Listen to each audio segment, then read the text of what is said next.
The diamond on my finger caught the chandelier's light, but all I could focus on was Lloyd Fowler's condescending smirk from across the mahogany table. I'm Amelia, and this was supposed to be the dinner where Charlie's father finally accepted me into their world. Instead, it became the night I decided to burn that world down. So, Amelia, Lloyd's voice dripped with fake politeness, swirling his aged whiskey. Remind me again what your parents do for a living? Charlie squeezed my hand under the table. Dad, we've been through this. I'm just making conversation, son. Lloyd's eyes never left mine. After all, if she's joining the family, we should know everything about her background. I straightened my spine, the way my mother taught me.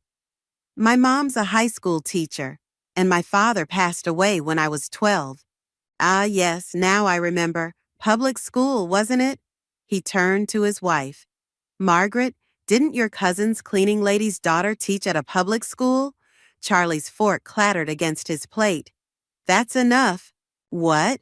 I'm simply pointing out that Amelia comes from different circumstances. Lloyd dabbed his mouth with a napkin that probably cost more than my monthly rent. Charlie, son, you're set to inherit a Fortune 500 company. Have you considered what that means? The responsibilities? The social obligations? I love her, Charlie said firmly. That's all that matters. Lloyd laughed, the sound hollow and cruel. Love doesn't maintain social standing, boy. Love doesn't secure business deals at country clubs. My cheeks burned, but I refused to look down. I may not have been born into wealth, Mr. Fowler, but I have other qualities. Oh, like what, dear? Your charming personality? He leaned forward. Let me be frank. You seem like a lovely girl, but you're simply not Fowler material. Our family has a legacy to protect. Dad! Charlie stood up, his chair scraping against the hardwood floor. You can't talk to her like that. I placed my hand on Charlie's arm. It's okay. My voice was steady, despite the hurricane in my chest. Your father's entitled to his opinion. Lloyd raised his glass in mock salute. See? At least she knows her place. That's when something inside me snapped. I rose slowly, placing my napkin on the table with deliberate care. You're right about one thing, Mr. Fowler. I'm not Fowler material. I'm better. And one day, very soon, you'll regret underestimating me. Is that a threat? His amusement only fueled my determination. No, it's a promise. I turned to Charlie. I'll wait in the car. As I walked out, head high, I heard Lloyd's voice. Son, you can't seriously be considering marrying someone so beneath us. In the car, Charlie found me 10 minutes later. He slid into the driver's seat, his face flushed with anger. I'm so sorry, Amelia. He had no right. Do you agree with him? The question hung between us like smoke. Of course not. He took my hand. You're brilliant, kind, ambitious, but not good enough for the Fowler name? You're more than good enough. He kissed my knuckles. We'll prove him wrong together. I smiled, but it didn't reach my eyes. Together. If only he knew what was already forming in my mind. The seed of an idea that would grow into an empire. I'd been working on a business concept, an ethical fashion platform that could revolutionize the industry. Now, it wasn't just a dream anymore. It was my weapon. My phone buzzed. A text from my best friend, Caitlin. How'd it go with Papa Fowler? I typed back, time to launch the platform. You in? Her response was immediate. Hell yes, revenge is best served with a side of success. Charlie started the car, the engine purring like the wealth it represented. Want to grab some ice cream? Try to salvage the night? Actually, can you drop me at home? I have some work to do. He looked concerned. Don't let him get to you, babe. His opinion doesn't matter. But it did matter. Every dismissive glance, every condescending remark. they all mattered. They would fuel me through the sleepless nights ahead, through the rejection letters and setbacks, through every obstacle until I could stand in front of Lloyd Fowler again, this time as his equal, or better yet, his superior. As we drove through the city, past the gleaming skyscrapers that housed empires like the one Lloyd commanded, I made a silent vow. The next time I sat at that table, it wouldn't be as the poor teacher's daughter he could dismiss with a wave of his manicured hand. It would be as someone who had built something of her own, something that would make his precious legacy look like child's play.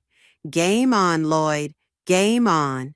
You want to take on the entire fast fashion industry?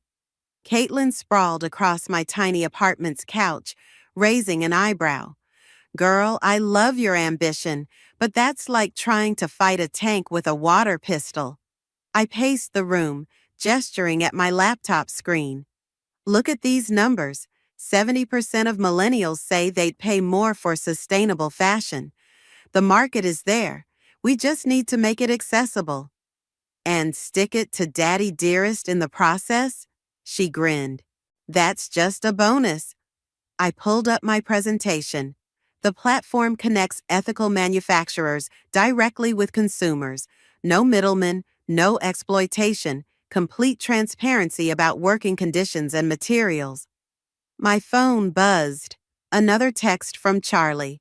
I ignored it, just like the previous 5. You can't avoid him forever, Caitlin said softly. I'm not avoiding him. I'm focusing. A knock at the door interrupted us. I opened it to find Bowen, my former business professor turned mentor, holding 2 cups of coffee. You sounded excited on the phone, he said, handing me a cup. Show me what you've got. For the next hour, I walked them through my vision, the website mock-ups, the marketing strategy, the financial projections. Bowen asked tough questions, making notes while Caitlin chimed in with social media ideas. It's good, Bowen said finally. Really good, but you'll need serious funding. I've got some savings. He shook his head. We're talking millions, Amelia. This isn't a small startup. You're trying to disrupt an established industry. I know someone. Caitlin sat up straight. Remember Marcus from college? He's working for Summit Ventures now. I could set up a meeting. My phone buzzed again. This time, it was my mother. Honey, Charlie called me. He's worried about you. I'm fine, Mom. Just busy with a new project. Is this about what happened at dinner? Grace told me you haven't returned her calls either. I pinched the bridge of my nose. Mom, I can't talk right now. I'm in a meeting. Don't let pride cloud your judgment, sweetheart. Some things are more important than... I have to go. Love you. I hung up, turning back to find both Caitlin and Bowen watching me. What? I challenged. Nothing. Bowen raised his hands in surrender. But remember, the best revenge isn't just success, it's sustainable success. Don't burn bridges you might need later. My laptop pinged. An email from Summit Ventures. My heart raced as I opened it. Dear Ms. Fox, thank you for your interest. After reviewing your proposal, we would like to schedule a meeting. Yes, I jumped up, pulling Caitlin into a hug. They want to meet. When? Bowen leaned forward. Next Thursday at 2 p.m. Perfect, he nodded. We'll prep over the weekend. You'll need solid answers about scalability, market penetration. Another knock. This time, it was Charlie. Hey, he said, looking tired.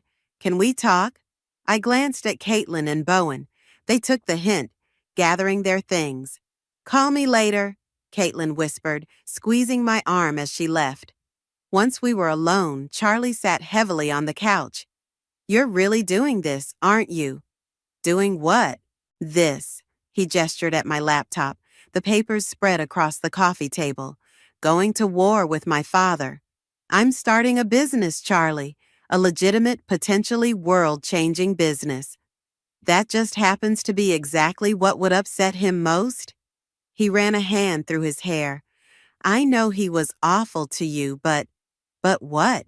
I should just accept it? Play the humble, grateful girlfriend? No, He stood up, pacing. I don't want this to change you. Change us. I softened, taking his hand. It won't. This is still me, just me fighting for what I deserve. Promise me something? His eyes met mine. Promise you won't lose yourself in this revenge plot. It's not about revenge, I lied. It's about proving something to myself. He pulled me close, and I buried my face in his chest, breathing in his familiar scent. But even as he held me, my mind was racing with pitch ideas, market strategies, ways to make my platform impossible for Lloyd to ignore. My phone lit up with a text from Bowen. Got you a meeting with Soleil Elliott tomorrow. She's tough but could be a game changer. I smiled against Charlie's shirt. Soleil was known for taking down giants in the industry. Having her on board would be like adding gasoline to my fire. What are you thinking about? Charlie asked. The future, I replied.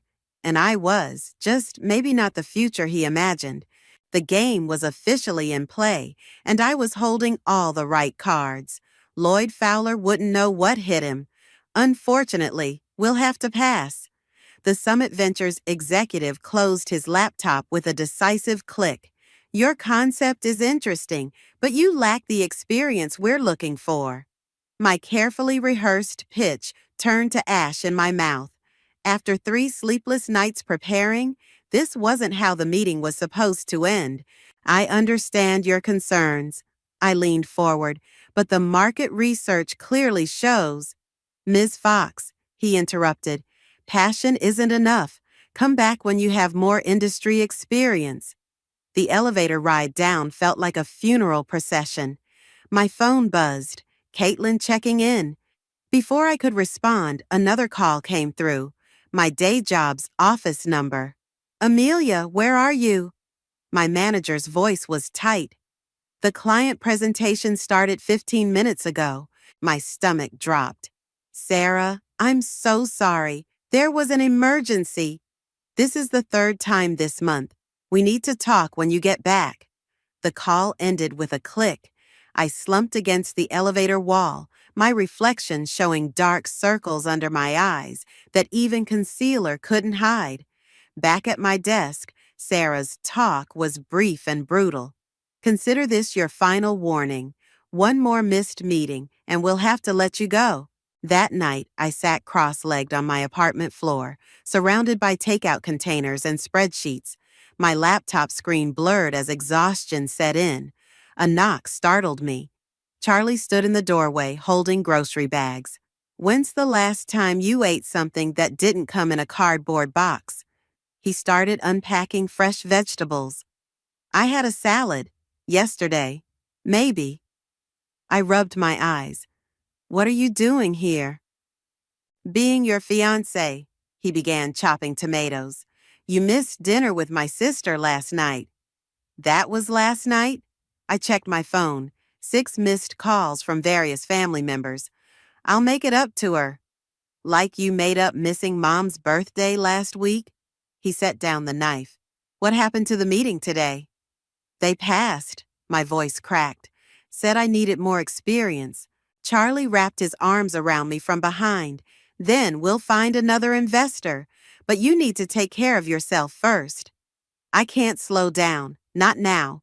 I pulled away, checking my email for the 100th time. Amelia. My phone rang. Unknown number. Hello? Is this Amelia Fox? A woman's crisp voice asked. This is Soleil Elliott. My heart jumped. Yes, this is she. I heard about your meeting with Summit. Their loss. I'm interested in your platform. Charlie watched as I paced the kitchen. Really? I mean, yes, I'd love to discuss it. Dinner, tomorrow, 7 p.m. at La Maison. She named one of the city's most exclusive restaurants. Don't be late. The line went dead. I turned to Charlie, grinning. Soleil Elliott wants to meet. The same Soleil Elliott known for hostile takeovers? The same one who turned 3 failing companies into billion-dollar enterprises. I was already mentally planning my outfit. Just be careful. He resumed chopping vegetables. She has a reputation. For success, I countered, which is exactly what I need. My phone buzzed again. My mother. Honey, we need to talk about the wedding plans. The venue needs a deposit by Friday. I glanced at the engagement ring on my finger. When was the last time I'd even thought about wedding planning? Can we discuss this later, Mom? I have a big meeting tomorrow. That's what you said last week, and the week before. She sighed. Grace says you haven't even looked at the flower arrangements she sent. I'll call you back.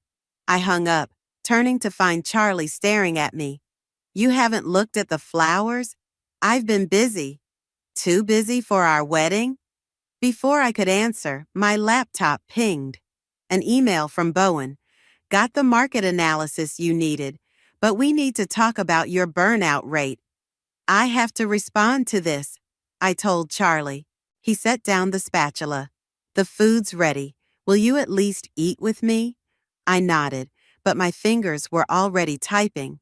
The pasta grew cold as I drafted my response, ran numbers, and prepared for tomorrow's meeting. Charlie left around midnight, kissing my forehead with a worried look. Don't stay up too late. But at 3 a.m., I was still at my desk, researching everything about Soleil Elliott, her investments, her strategies, her weaknesses. The sun was rising when I finally crawled into bed. My phone lit up one last time. A text from Caitlin. Heard about Summit, their loss. But girl, when's the last time you slept? I ignored it, setting my alarm for 2 hours later. Sleep was a luxury I couldn't afford, not when I was this close to my breakthrough. Besides, I thought as exhaustion pulled me under. Lloyd Fowler probably wasn't losing any sleep over me. Yet, Soleil Elliott didn't shake hands. She assessed me over the rim of her wine glass, her dark eyes calculating. You're younger than I expected. Is that a problem? I settled into my chair at La Maison, grateful I'd splurged on a new blazer. Age is irrelevant. Results matter. She set down her glass. Tell me why Lloyd Fowler's future daughter-in-law wants to disrupt the fashion industry. My fingers tightened around my water glass. You've done your research. I don't waste time with people I haven't vetted. She smiled, all teeth. The question is, are you doing this for the right reasons? Does it matter if the platform succeeds? It matters if you're going to crack under pressure. She leaned forward. This industry will eat you alive if you're running on spite alone. The waiter appeared. Soleil ordered in perfect French without glancing at the menu. I scrambled to follow suit. Here's what I see, she continued after he left. A brilliant concept with massive potential, but also a woman so focused on proving something, she's burning every bridge behind her. I'm not. You missed your own mother's birthday, postponed wedding planning, nearly lost your day job. She raised an eyebrow. Am I wrong? Heat crept up my neck. How do you know all this? Like I said, I vet thoroughly. She pulled out her phone, showing me a screen full of numbers. Your platform could revolutionize ethical fashion, but revenge is a terrible business model. This isn't about revenge.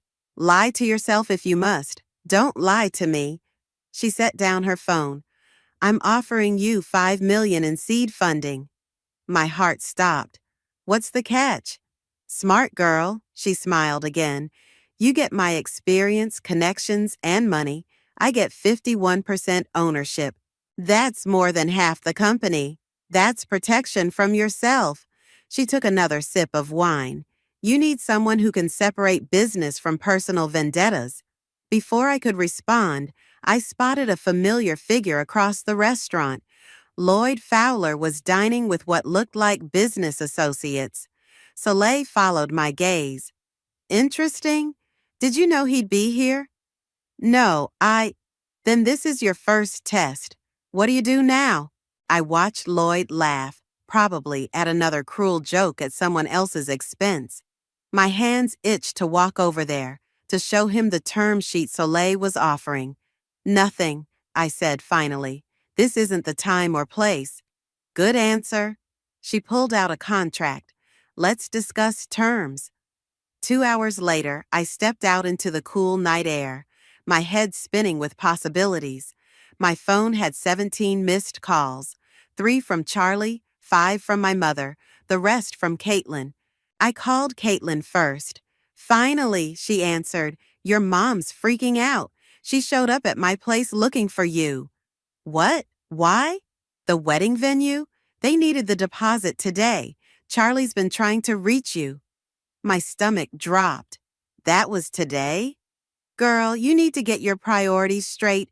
Charlie's at your place waiting. I found him sitting on my doorstep, looking defeated. I lost the venue, he said quietly. We'll find another one. Will we? When? He stood up. You've missed every appointment, every tasting, every decision. I just secured $5 million in funding, I said, hoping to change the subject. Soleil Elliott is investing. Congratulations. His voice was flat. Did you tell her about your real motivation? What's that supposed to mean? You know exactly what it means. He ran a hand through his hair.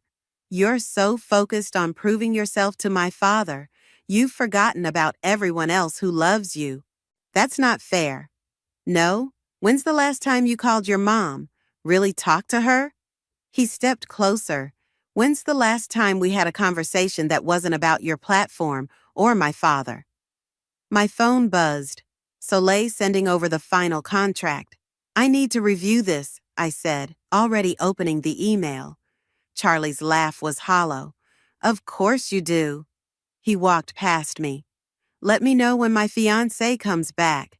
I watched him leave, the contract glowing on my phone screen. A text from my mother followed. Family dinner tomorrow. Non-negotiable. We need to talk. Another message popped up from Soleil. Remember what I said about burning bridges? Some fires can't be put out.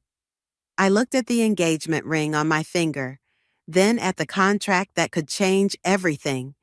Success was within reach, but Charlie was right. At what cost? The answer would have to wait.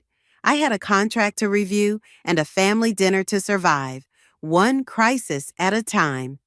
Rising star disrupts fashion industry.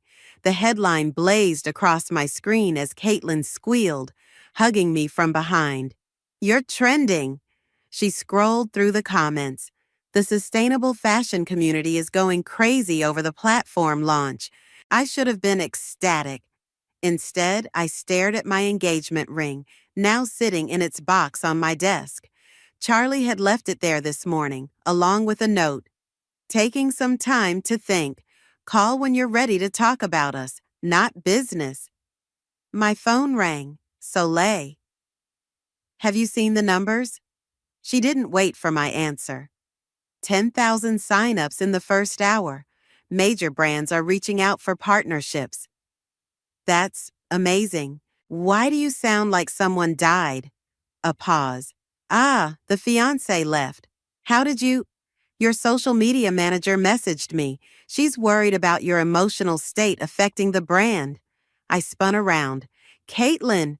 She shrugged, unrepentant. Someone had to say something. Both of you need to stay out of my personal life. Your personal life affects my investment. Soleil's voice sharpened. Fix it before the gala next week. We need you focused. The line went dead. Caitlin perched on my desk, face serious. She's right, you know. You're not sleeping, barely eating. Charlie's gone. Your mom's worried sick. I'm fine. I stood up, pacing. The platform is exceeding all projections. That's what matters. Is it? She picked up the engagement ring box. Because the Amelia I know wouldn't think success was worth losing Charlie. Before I could respond, Bowen burst in. We have a problem. He pulled up an email on his tablet. Someone's trying to sabotage the supply chain. 3 manufacturers just pulled out. My blood ran cold. Who? Anonymous pressure, but... He hesitated. The tactics match Lloyd's previous business dealings. Of course, I should have expected this. He's trying to kill the platform before it really takes off. That's not all. Bowen scrolled down. There's rumors circulating about unethical practices in our partner factories. All false, but damage control will take time we don't have. I finished. My phone buzzed. My mother again. I ignored it. Amelia, Caitlin's voice was gentle. You need to talk to Charlie. His father might back off if... No. I grabbed my laptop. I'm not using Charlie to fight this battle. We'll find new manufacturers, better ones. There's something else, Bowen said quietly. The gala next week, Lloyd's being honored for lifetime achievement in business. Laughter bubbled up, slightly hysterical. Perfect, just perfect. My phone kept buzzing. This time, it was Grace. Mom, I can't talk right now. Your sister's in the hospital. The world stopped. What? Anxiety attack. She's been trying to reach you for days about the wedding catering. Her voice cracked. The doctors say stress triggered it. I'll be right there. I grabbed my coat. Don't bother. The ice in her voice froze me mid-motion. You're too busy changing the world to care about family, remember? She hung up. I stood there, coat half on, as the room spun. Sit down. Caitlin guided me to a chair. Breathe. I did this. My voice shook. I was so focused on proving Lloyd wrong, I didn't see. It's not too late. She squeezed my shoulder. But you need to decide what matters more, revenge or the people who love you. My laptop pinged with another alert. Platform users double overnight. Revolutionary business model attracts global attention. Bowen cleared his throat. The manufacturers need an answer by morning. And Soleil wants a strategy for the gala, Caitlin added. I looked at the engagement ring, then at the headlines praising my success. The platform was everything I'd dreamed of, but the cost... My phone lit up with a text from Charlie. Dad's bragging about destroying your supply chain. Please tell me you're not letting him win. Another text followed. I still love you, but I miss the Amelia who wanted to change the world for the right reasons. Tears blurred my vision as notifications kept flooding in. Praise, partnership offers, media requests. Everything I'd worked for was happening, so why did victory taste like ashes? What do you want me to tell Soleil? Bowen asked softly. I picked up the engagement ring, its diamond catching the light just like that night at Lloyd's dinner. Tell her. I took a deep breath. Tell her I need an hour. I have to visit someone in the hospital first. Caitlin smiled. Now that sounds like the old Amelia. But as I grabbed my keys, another email arrived. Urgent. Major investor threatens withdrawal over ethics concerns. The war with Lloyd was escalating. The question was, how many more casualties would there be before it ended? Your sister's asking for you. Mom's voice stopped me in the hospital hallway. Try not to upset her this time. Grace lay in the hospital bed, looking smaller than I remembered. Her eyes fixed on me as I entered. Look who finally showed up. She managed a weak smile. I'm so sorry. I sat beside her, taking her hand. I've been busy. Yeah, I read about you in Tech Weekly. She squeezed my fingers. Dad would have been proud and worried. Grace, remember what he used to say? Success means nothing if you're too busy to enjoy Sunday dinner. She tried to sit up, wincing. When's the last time you had Sunday dinner, Amelia? Before I could answer, my phone buzzed. Soleil. Take it, Grace said. It's probably important. I declined the call. Nothing's more important right now. That's new. Mom appeared with coffee. Usually your precious platform takes priority. Margaret, Grace warned. No, she needs to hear this. Mom set down the cups harder than necessary. Your sister's been planning your wedding for months. Alone? Charlie's been making excuses for you. Alone. And where have you been? Building a successful company. Building walls, she corrected, just like after your father died, throwing yourself into work instead of dealing with feelings. My phone buzzed again. Bowen this time. I ignored it. The platform's doing well, I said quietly. Really well. And, Mom crossed her arms, and I'm miserable. The admission hung in the air. I'm winning, but I'm losing everything that matters. Grace patted the bed beside her. I sat, letting her rest her head on my shoulder like when we were kids. Charlie came by yesterday, she said softly. My heart stopped. What? He wanted to know if you were okay. Said he's worried you're becoming exactly what you're fighting against. My phone lit up with breaking news. Lloyd Fowler accused of unethical business practices. Anonymous source reveals documents. That wasn't me, I whispered. Grace took my phone, reading. No, but it could have been. That's what scares him. And us, Mom added. A text from Soleil flashed. Emergency meeting. Now, your office. Go, Grace said. But remember what you just said about what matters. I kissed her forehead and rushed to the office, finding Soleil pacing while Bowen and Caitlin watched nervously. Someone leaked documents about Lloyd's sweatshop connections, Soleil said without preamble. The press thinks it was us. It wasn't. Doesn't matter. He's threatening to sue for defamation. She thrust a paper at me.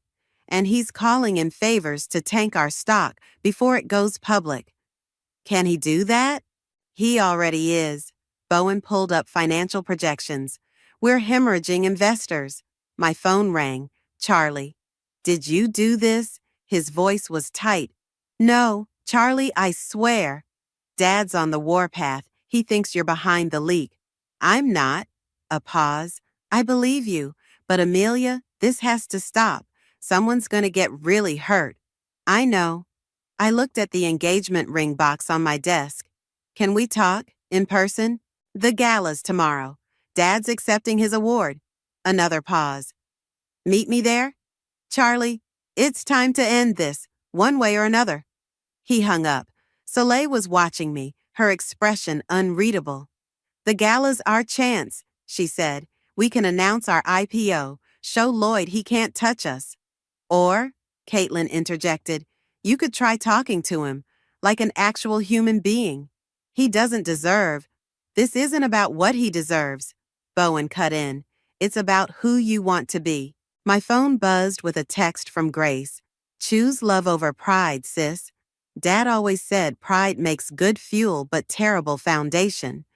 I looked at my team, Soleil ready for war, Caitlin concerned, Bowen waiting patiently. The gala, I said finally, but not for revenge. We need to end this. How? Soleil demanded. I picked up the engagement ring.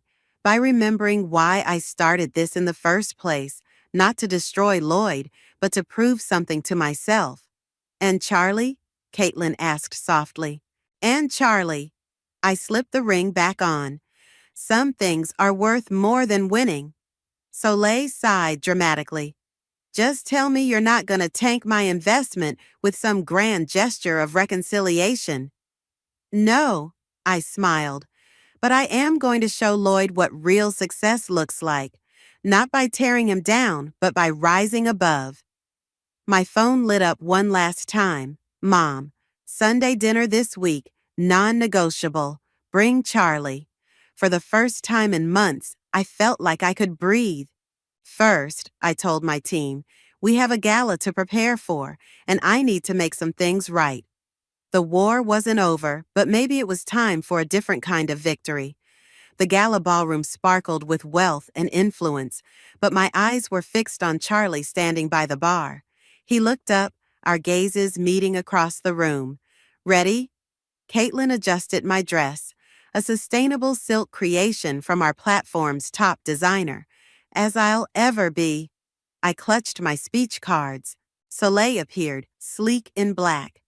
Lloyd's about to take the stage. Sure you want to do this? Before I could answer, the microphone crackled. Lloyd stood at the podium, commanding the room with practiced ease. Business, his voice boomed, is about legacy, about building something that lasts. Charlie moved closer to the stage. I weaved through the crowd until I stood beside him. "Hi," I whispered. He took my hand without looking at me. "Dad rehearsed this speech for weeks." "For 30 years," Lloyd continued, "I've built an empire based on tradition, on maintaining the status quo." The doors burst open. All heads turned as Grace wheeled herself in, Mom pushing her chair. "Sorry, we're late," Grace announced loudly. "Hospital discharge took forever." Lloyd faltered. "As I was saying," my phone buzzed. A message from Bowen.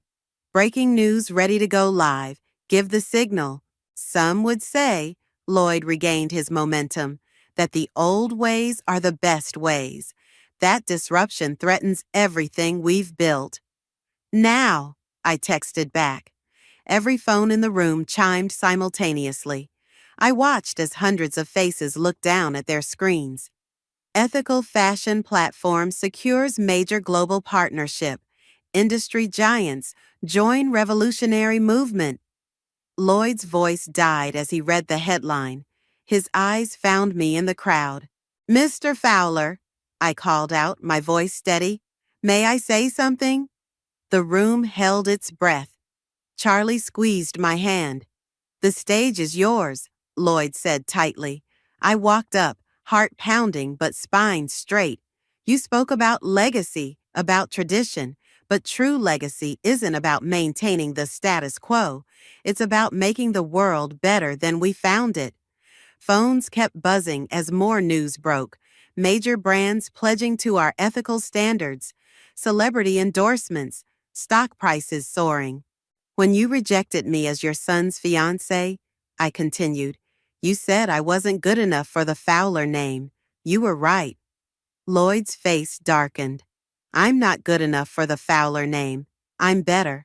Not because of money or success, but because I chose to build rather than destroy, to lift people up rather than tear them down." Grace wheeled closer, smiling through tears. "Our platform isn't just disrupting fashion, it's changing lives. Factory workers receiving fair wages, sustainable practices saving environments, communities thriving." I turned to face Lloyd directly. "You taught Charlie that business is about power, but he taught me that true power comes from using success to help others." The room erupted in applause. Lloyd stood frozen, his carefully crafted speech forgotten. "One more thing," I said, turning to Charlie. "I've been so focused on proving myself, I almost lost the person who believed in me from the start." I walked down the steps, taking both his hands in mine. "Charlie Fowler, will you marry me? Not for your name or your father's approval, but because I love you?" The room went silent. Lloyd stepped forward, opening his mouth. "Yes," Charlie said firmly. "1,000 times yes." More applause. Grace cheered. Mom wiped her eyes. Lloyd cleared his throat. "Well played, Amelia. This isn't about playing games anymore." I met his gaze. "It's about family, real family. You're welcome to be part of it if you can accept that your son chose love over legacy." A long moment passed. Then Lloyd did something I'd never seen before. He laughed, really laughed. "You know," he said, shaking his head, "you remind me of someone." "Who?" "Me, 30 years ago." He looked at Charlie. "Before I forgot what really matters." Soleil appeared with champagne. "To new beginnings?" "To family," Mom corrected, wheeling Grace closer. "To both," Charlie said, pulling me close. My phone buzzed one last time. Bowen. "Stock just tripled. Congratulations, boss." But I was already putting my phone away. Grace was right. Some moments were too important for business. "Sunday dinner," I said to Lloyd. "Our place. No business talk allowed." He hesitated, then nodded. "I'll bring the wine."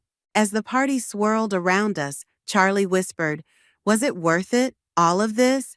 I looked at my family, old and new, broken and healing, at my team celebrating our success, at Lloyd attempting to help Mom navigate Grace's wheelchair. Yes, I said, but not for the reasons I thought. The platform would change the world, but tonight wasn't about that. Tonight was about something bigger than success or revenge. It was about coming home. "You're burning the potatoes," Mom called from the living room. "I've got it." I rescued the pan just in time, the familiar chaos of Sunday dinner swirling around me. Grace sat at the kitchen island folding napkins. "Remember when you couldn't even boil water?" "That was before Charlie taught me." I winked at my husband, who was expertly carving the roast.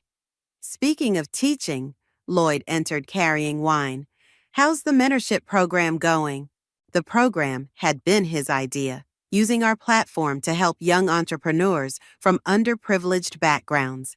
His way of making amends, though he'd never say it outright.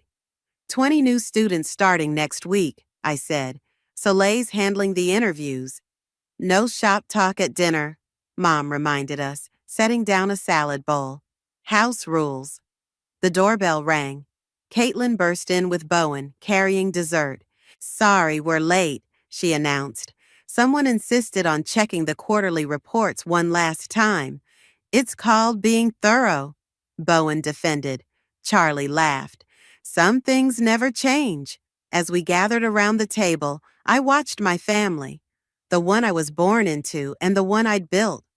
Grace discussing her physical therapy progress with Lloyd, Mom showing Caitlin her new gardening photos, Bowen and Charlie debating soccer teams.